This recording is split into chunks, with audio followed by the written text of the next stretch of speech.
a situação política na Europa, o terrorismo, a divisão do Reino Unido, que preferiu excluir-se da Europa em votação recente, o impacto de tudo isso na sociedade europeia, mas, sobretudo, aos olhos do mundo, é o que nós estamos tratando aqui hoje no nosso Além da Notícia. Professor Joanisval, a gente terminou o bloco falando sobre justamente os componentes de xenofobia, os componentes de intolerância, que podem estar também hoje ressurgindo com...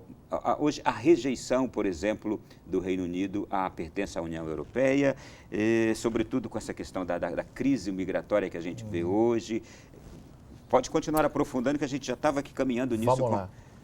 Aproveitando, inclusive, o que havia dito Creomar no bloco anterior, é importante ter em mente que a situação do Reino Unido ela é bem diferente no que diz respeito até a maneira como se trata a União Europeia da situação do restante do continente. E que também é muito diferente da situação dos Estados Unidos. Por que eu estou dizendo isso? Quando a gente pensa naqueles que votaram pela saída do Reino Unido da União Europeia, não há ali, na grande maioria daquele grupo de eleitores, um perfil xenófobo ou intolerante.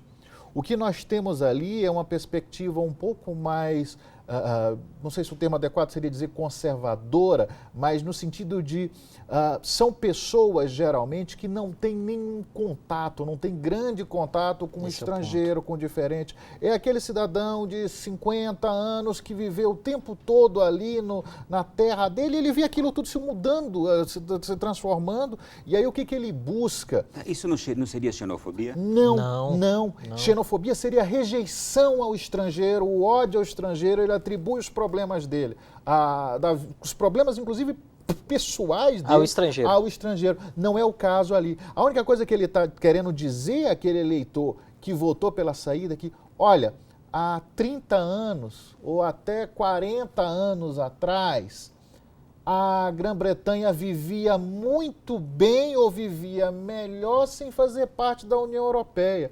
Eu acho que hoje a gente consegue voltar àquele padrão de vida, aquela segurança que eu tinha, segurança social, segurança econômica, aquela segurança que eu tinha há 40 anos, se eu estiver fora da União Europeia. É essa a percepção. É diferente, por exemplo, da visão da extrema-direita francesa no continente. Que aí essa extrema-direita vai dizer, não, a culpa dos nossos problemas é esse processo de integração e é esse imigrante. Não sei se eu estou conseguindo assinalar essa percepção.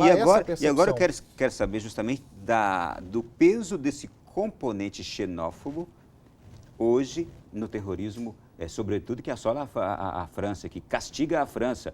Existe um percentual de peso desse componente de xenofobia, não é? Sem dúvida nenhuma. Hoje, cada vez mais, não é um cenário agradável de se descrever, mas a tendência é que cada vez mais seja difícil a vida daqueles que não pertencem àquele conjunto étnico, cultural em países como, por exemplo, a França, sendo bem específico da França. Bom lembrar, são 10% da população francesa hoje que vive na França são muçulmanos. Isso para um francês tradicional, onde ele vê aquele que é diferente dele, ocupando o emprego, tomando um determinado espaço. Mudando a cultura. Veja, a cultura laica na França, ela é muito forte, são valores muito fortes. E de repente eu vejo alguém que quer usar o véu e que se impõe usando o véu. No Reino Unido, o britânico vai dizer, deixa. Cada um. Tradição liberal. O francês não. O francês vai dizer, quando você usa o véu, você ofende os meus valores. E só contar de um caso que quem me contou foi um amigo francês. Ele é enfermeiro e ele disse que se chocou com a situação de uma paciente que foi se consultar, ela estava grávida, foi fazer uma consulta pré-natal e chegou no hospital.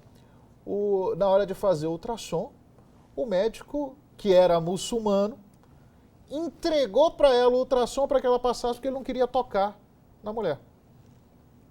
Veja, são valores diferentes. E alguém que vem de uma tradição ocidental para e diz, o que está acontecendo?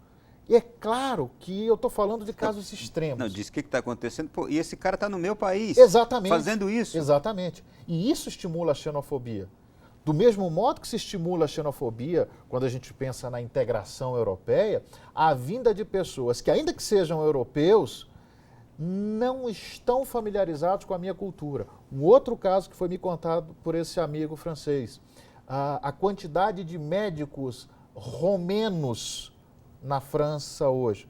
Bom, a Romênia é um país com uma forte influência latina, é um país europeu, europeu oriental, mas europeu. Mas o que alguns franceses reclamaram disso? Bom, eu chego para me consultar com um médico que não fala direito a minha língua. Tradicionalmente, o meu médico era aquele médico familiar que eu chegava, que conhecia. E tradicionalmente, sabe-se que o francês não gosta de falar outra língua. Exatamente, exatamente. É a língua dos franceses, são os meus valores. Eu construí séculos de projeção internacional com essa língua. E, de repente, eu tenho no meu país alguém que ocupa um posto de trabalho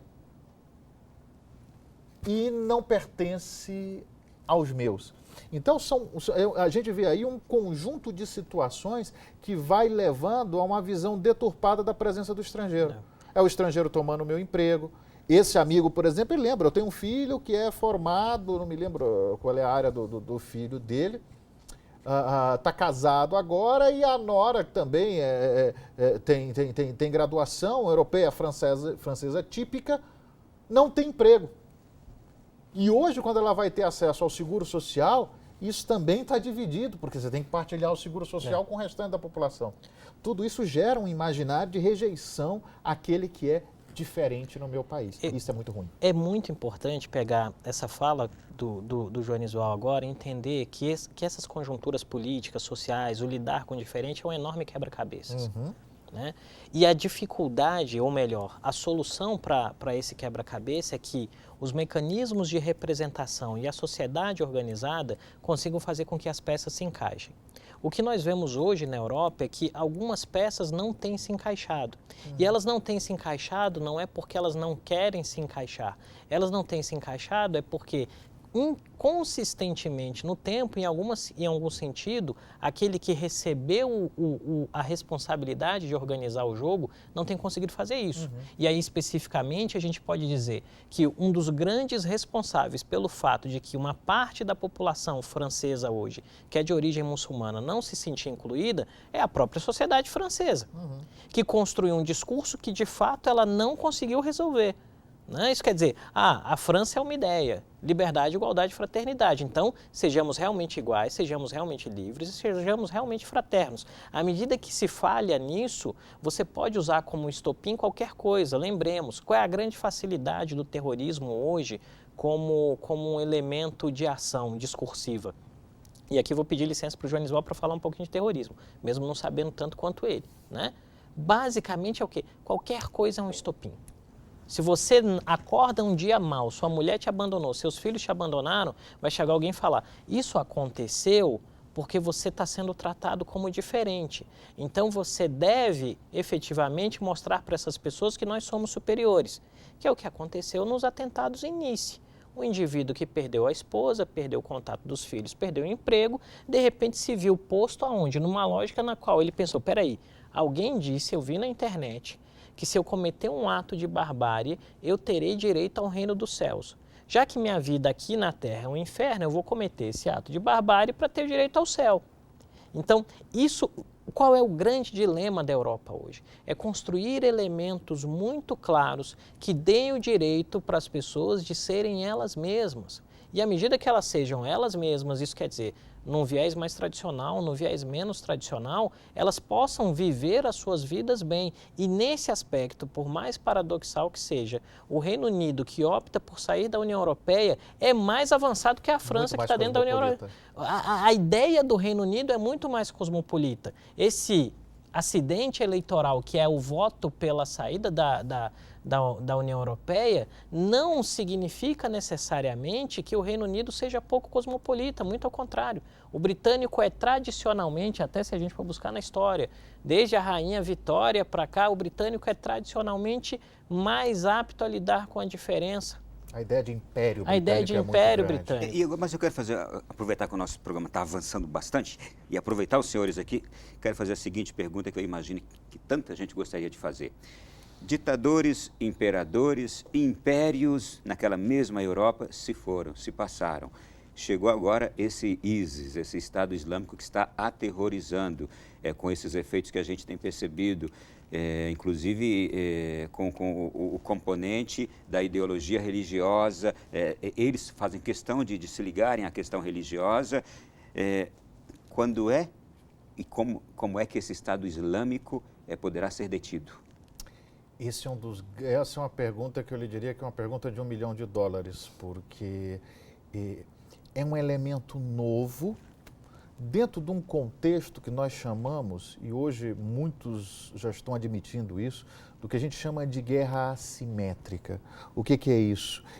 É uma guerra onde nós temos um desequilíbrio muito grande entre as forças que estão combatendo, onde de um lado eu teria um exército regular, uma guerra tradicional eu tenho 2 exércitos regulares. Todo mundo com bandeira e uniforme. Exatamente. Numa guerra assimétrica, eu tenho guerrilha. Eu tenho atuações onde você menos espera. E o ISIS, o Estado Islâmico, à medida que ele está sendo enfraquecido nos territórios que ele domina, porque veja, o ISIS começa como um movimento insurgente. E o ISIS chegou a dominar um território que era maior do que o estado de Minas Gerais.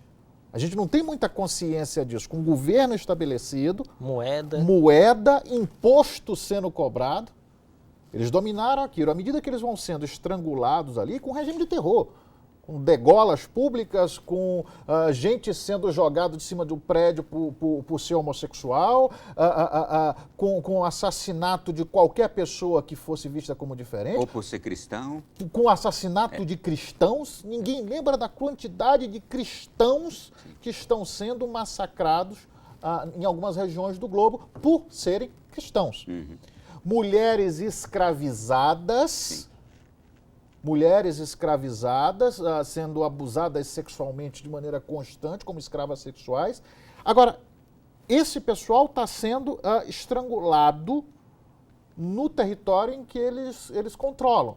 E aí, muito mais pelas forças contra as quais elas se insurgiram, de certo modo, sobretudo no caso da Síria, pelas forças do Assad, com apoio russo, do que pela atuação europeia.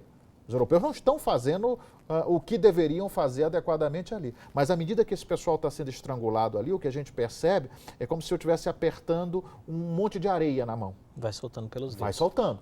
E aí esse pessoal vai sair dali e vai para onde? Para onde está mais perto. Vai atuar na Europa. Então, agora aí eu tenho outro problema. O refugiado não não pode ser associado ao terrorista. A maioria absoluta dos milhões de refugiados que estão chegando na Europa hoje são pessoas que estão fugindo da guerra. Pessoas com um nível, inclusive, social, intelectual muito alto. A gente tem médicos, engenheiros, professores que estão fugindo porque não tem condição de viver ali mais. Ou ele fica, ou ele sai, ou ele morre. Ou ele vai ter a sua família trucidada. Agora, é claro que quando a gente vê milhões de refugiados chegando ao território europeu, no meio desses milhões pode ter uma ou outra maçã podre direcionada para aquilo. Infiltrado. Para concluir, nós temos um minutinho, eu quero perguntar para os senhores o seguinte, o pensamento que a gente chega aqui à conclusão ouvindo os senhores é que o Papa Francisco não está com o pensamento errado da situação, pedindo acolhimento aos refugiados e declarando que nós estamos numa terceira guerra mundial fragmentada em vários pontos do globo e sobretudo naquelas regiões ali, e dizendo que não é uma guerra entre religiões, não é? É por poder, é poder econômico, por poder político. Em um minutinho, como este Papa pode continuar contribuindo e a Igreja para tudo isso? Eu creio que o melhor meio através do qual o Papa Francisco pode continuar contribuindo é da forma que tem feito. Sendo um emissário de paz, um emissário de diálogo, é notório o esforço do Papa Francisco em fazer esse diálogo interconfessional, interreligioso, assim como é notório também o surgimento de lideranças dentro do mundo islâmico dizendo, olha, nós rejeitamos isso. Ontem mesmo eu li em um jornal uma declaração assinada por mais de 70 mil clérigos muçulmanos ao redor do mundo, dizendo que nós não concordamos com o ISIS não é muçulmano. Eu acredito que os discursos religiosos que são montados para a melhoria do indivíduo, para a melhoria das relações sociais, têm um papel fundamental nessa construção do apaziguamento. E nesse sentido, o Papa Francisco, como sendo um dos principais ou o principal líder da cristandade ocidental, vai ter que continuar desempenhando esse papel, de corajosamente se posicionar no sentido de dizer, olha, é preciso abrir os olhos para esse momento de enfrentamento, mas resistir a esse enfrentamento não usando a arma do terror, usando a arma do acolhimento, usando a arma da tolerância e usando a arma da segurança, que vai prover os indivíduos que efetivamente queiram viver bem, sejam eles de origem europeia, sejam eles de origens distintas, mas dentro da Europa, a possibilidade de viverem suas vidas com tranquilidade.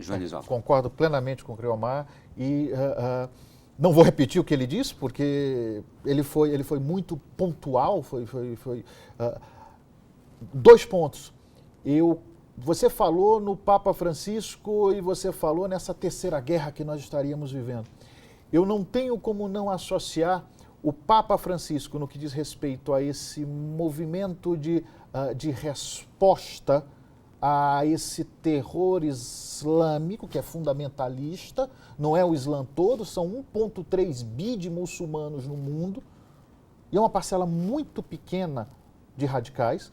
Eu não tenho como não associar o papel do Papa Francisco em lidar com essa questão com o papel do Papa João Paulo II em pôr abaixo o comunismo, o bloco soviético. Eles estão em paralelo. Com um discurso cristão, com um discurso de valores, com um discurso de acolhimento, como bem assinalou o Creomar, João Paulo II foi um dos homens mais importantes de sua época e conseguiu pôr abaixo aquele modelo que se estabeleceu a partir da Revolução de 1917. Hoje, o Papa Francisco tem um papel fundamental em conduzir a cristandade, porque afinal de contas ele é o líder dessa cristandade ocidental, o grande líder dessa cristandade ocidental, para um mundo de mais tolerância, de acolhimento e de união entre as religiões, porque afinal de contas o Deus é o mesmo Deus cristão, o mesmo Deus judeu, o mesmo Deus muçulmano. Só muda a maneira como nós percebemos esse Criador. Eu acho que esse é o papel do Papa Francisco e ele está fazendo muito bem. Fiquei edificado com a presença dos senhores e a gente tem que voltar aqui outra ocasião, hein? E não pode demorar muito para a gente continuar refletindo sobre este mundo em movimento, porque está em constante movimento. Obrigado, foi um prazer ter você aqui. Foi um prazer. A você que nos acompanhou agora, muito obrigado. Esse programa pode ser revisto em nossas páginas na internet, além da notícia.net, também no nosso canal no YouTube. E você pode mandar mensagens para nós, sugestões e até criticar também o nosso programa, além da notícia@cançãonova.com. Muito obrigado, até a próxima semana, neste mesmo horário aqui, com outro programa de atualidade. Boa noite, bom sono e até lá.